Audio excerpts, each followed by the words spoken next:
Olá a todas e todos, meu nome é Débora, eu sou assistente social da Prefeitura de Congonhas e fui convidada a participar do projeto Dissecando a PEC 55, abordando os aspectos sociais da mesma, ou seja, os impactos que essa PEC trará para a política de assistência social.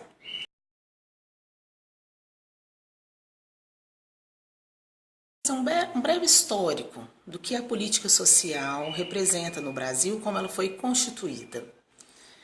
A partir da década de 30 e que nós começamos a pensar na assistência social, não mais como caso de polícia, sim como caso de política, ou seja, requerendo uma intervenção do Estado no cuidado daqueles que necessitam. Essa é uma caminhada que se fortalece a partir da Constituição de 1988, a nossa Carta Magna, em que a assistência social aparece compondo o tripé da Seguridade Social. O que é isso? São três políticas que se apresentam como suporte ao cidadão. Então, nesse tripé existe a assistência social, a saúde e a previdência social.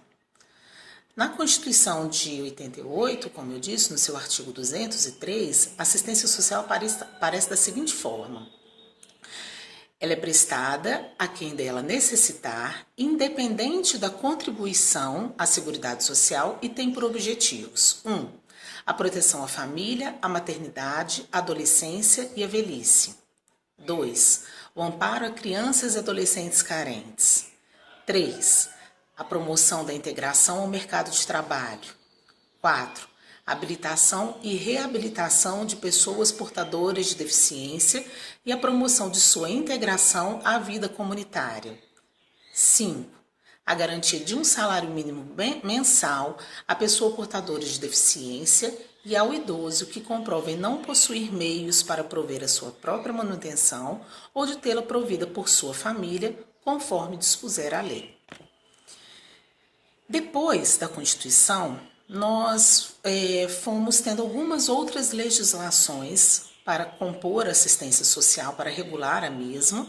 Uma delas é a Lei Orgânica de Assistência Social, a LOAS, que é de 1993.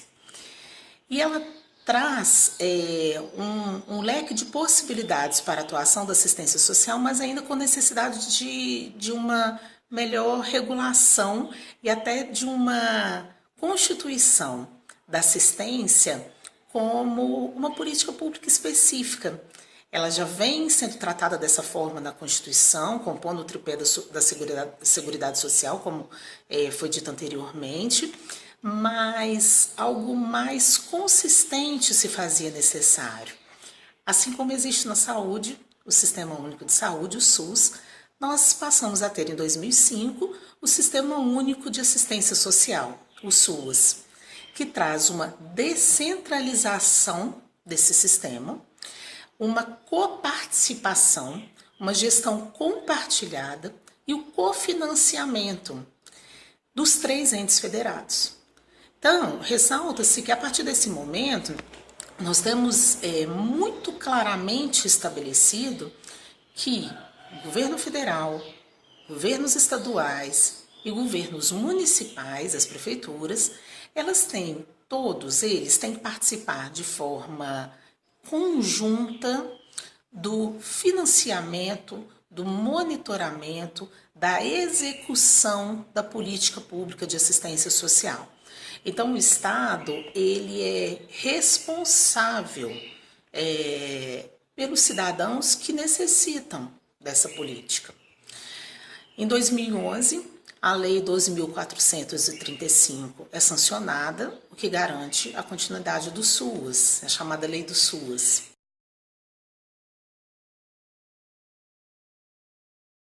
Como é que a gente vai pensar a política pública de assistência social num contexto da PEC 55, a antiga PEC 241? Retomando novamente as bases, anteriormente eu falei das bases da assistência social, agora nós vamos falar das bases constituem essa PEC, ela é fruto de um documento chamado Uma Ponte para o Futuro, que é considerado o programa de governo PMDBista e que traz algumas reformas de governo, algumas reformas políticas, dentre elas a PEC. E essa PEC, como já foi dita nos vídeos anteriores, ela apresenta um congelamento de gastos, um limite para gastos, por isso ela é chamada a PEC do teto, por 20 anos. Vejo que nós não estamos falando de um congelamento de gastos para esse governo que está no momento. Nós estamos falando disso para os próximos 20 anos. E esse índice de aumento para os gastos públicos, esse teto, ele é calculado de acordo com o Índice Nacional de Preços ao Consumidor, o IPCA. Então, em 2017, o governo federal investiria na política pública de assistência social o que ele investiu em 2016, mais o acumulado no IPCA, ou seja, mais o índice da inflação que ocorreu em 2016. Esse é o cálculo para investimento em 2017 e assim, consequentemente, durante os próximos 20 anos. Até então parece algo simples, né? Vai se manter os recursos alocados na política de assistência social. Entretanto, nós falamos anteriormente, a assistência social ela é destinada a quem dela necessitar. É o que traz a Constituição Federal de 1988, é o que traz a Lei Orgânica de Assistência Social de 1993, é assim que se configura o Sistema Único de Assistência Social. Então, a quem dela necessitar, vamos pensar nisso durante os próximos 20 anos, que é de onde trata, né, do período que se trata a PEC. A população idosa no Brasil, ela tende a envelhecer.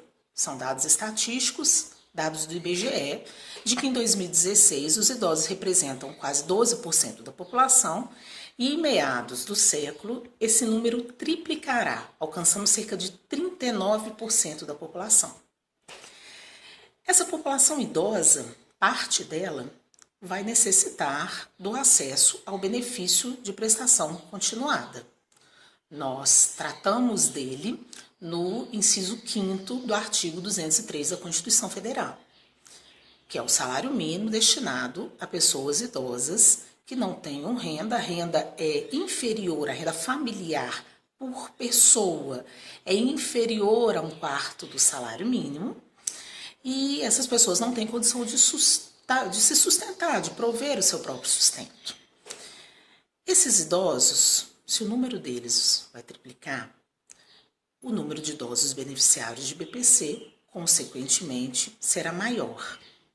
Mas os investimentos na política de assistência social serão os mesmos.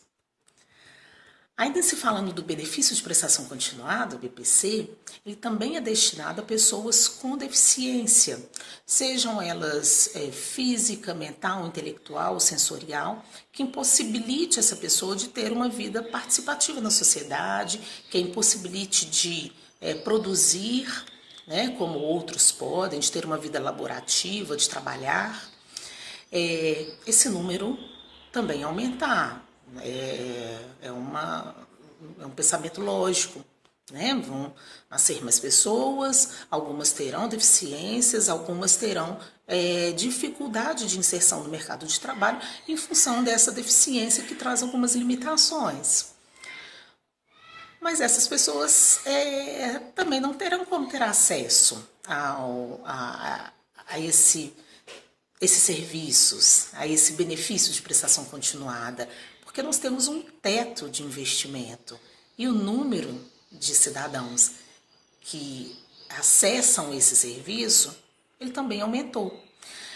Nós podemos até pensar, no caso das pessoas com deficiência, as próprias crianças que têm nascido a partir das mães que foram infectadas com Zika vírus.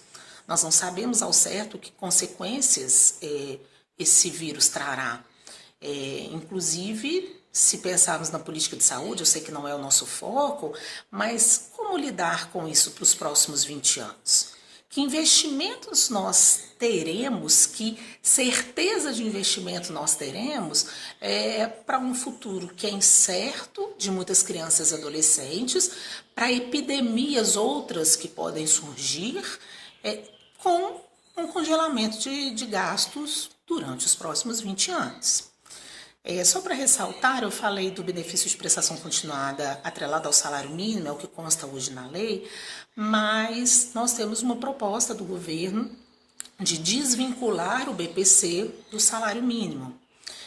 Ou seja, a partir de 2020, os beneficiários do BPC eles teriam o salário recebido reajustados também com o índice da inflação e não mais conforme o salário mínimo vigente, o que traz uma perda clara de recursos.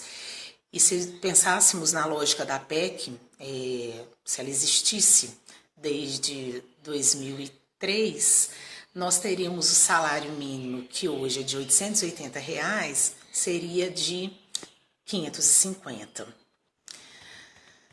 Ainda falando das famílias e indivíduos que encontram-se em desproteção social, que necessitam desse Estado para sua manutenção, para sua sobrevivência, nós vamos citar o programa Bolsa Família.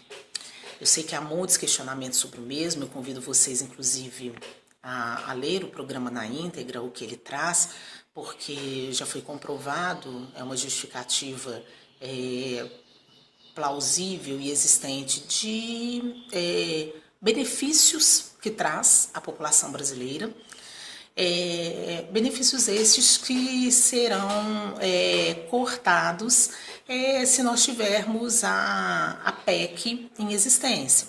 Então, isso vai ocasionar em maior índice de pobreza, de crianças fora da escola, de gestantes que hoje fazem o acompanhamento com pré-natal, o acompanhamento gestacional, de jovens que permanecem na escola amparados pelo programa Bolsa Família.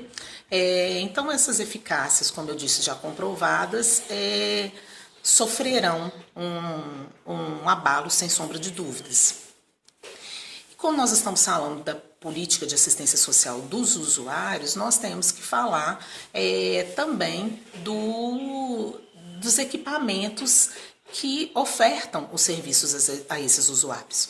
Então, onde é que a população procura assistência social? Nos CRAS, no Centro de Referência de Assistência Social, que são a porta de entrada para esses usuários.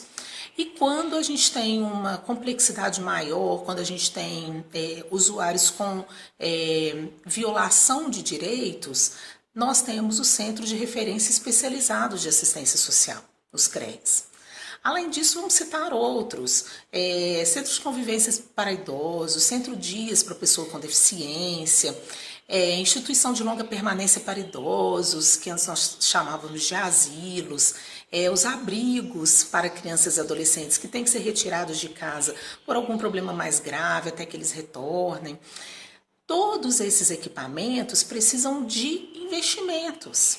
A política ela não funciona sem que haja recursos alocados para a mesma. E como manter esses equipamentos, como ampliar esses equipamentos, uma vez que nós estamos cientes de que a população vai crescer, a população vai envelhecer, novas pessoas nascerão, novas necessidades nascerão com essas pessoas, inclusive. E aí, cabe ressaltar que na política de assistência social, diferente da de saúde e de educação, nós não temos um percentual mínimo garantido para a mesma, o que traz uma insegurança ainda maior quando se trata de investimentos. E esses investimentos, eles sempre são pactuados com as comissões intergestoras tripartites. O que é isso? Representantes do governo federal, dos estados e dos municípios, e com as comissões intergestoras bipartites, representantes dos estados e dos municípios. Então, essa pactuação, essa negociação de investimentos, ela é feita com essas comissões. Isso não foi feito com a proposta da PEC. Essa PEC do teto, a PEC 55, a antiga 241, ela não foi discutida com as comissões. Falando ainda do SUAS, tratamos dos usuários, tratamos dos equipamentos e agora vamos falar de quem executa a política na ponta, dos trabalhadores da assistência social. Hoje eles representam cerca de 600 mil em todo o território nacional, muitos deles contratados. A própria Constituição ela fala da efetivação de servidores públicos, não é essa a realidade ainda dentro do SUAS. Há uma necessidade muito grande ainda de concursos públicos, concursos esses que ficarão parados com a PEC. Nós temos inclusive uma possibilidade, né, na verdade uma realidade mesmo, a PEC ela traz isso, os municípios, por exemplo, que descumprirem a proposta de emenda constitucional, que alterará a Constituição, se aprovada no Senado, ela já foi aprovada na Câmara em 2 votações, agora ela está para votações no Senado. Caso haja o descumprimento, os servidores públicos perdem o direito de reajuste de seus salários as prefeituras também ficam impossibilitadas de contratar mais pessoal. Mais pessoal, eu digo médicos, professores, assistentes sociais, psicólogos e tantos outros que compõem as políticas públicas sociais. E é importante que esses profissionais eles sejam efetivos, porque isso dá garantia da continuidade do atendimento a essas famílias que necessitam da assistência social. Eu vou além, nós temos uma política de educação permanente no SUAS que traz a qualidade dos serviços para esses usuários, que capacita os profissionais para atendimento com qualidade. Isso também se perderá, porque se nós não teremos investimentos reais acompanhando a necessidade dos usuários para essa política já existente, como pensar em ampliação e capacitação com qualidade desses serviços. Outra questão importante é o segundo plano decenal de assistência social. Ele traz meta para os próximos 10 anos, que se constituem, dentre outras, na manutenção, na expansão com qualidade dos serviços socioassistenciais, da criação de equipes volantes, equipes compostas por assistentes sociais, psicólogos, pedagogos, advogados, que possam atender os usuários nas zonas rurais, nas regiões fronteiriças, nas regiões metropolitanas. A universalização do benefício de prestação continuada que nós já tratamos, o fortalecimento de estratégias que acabem com o trabalho infantil, né? Estratégias que estejam presentes em 100% dos municípios brasileiros.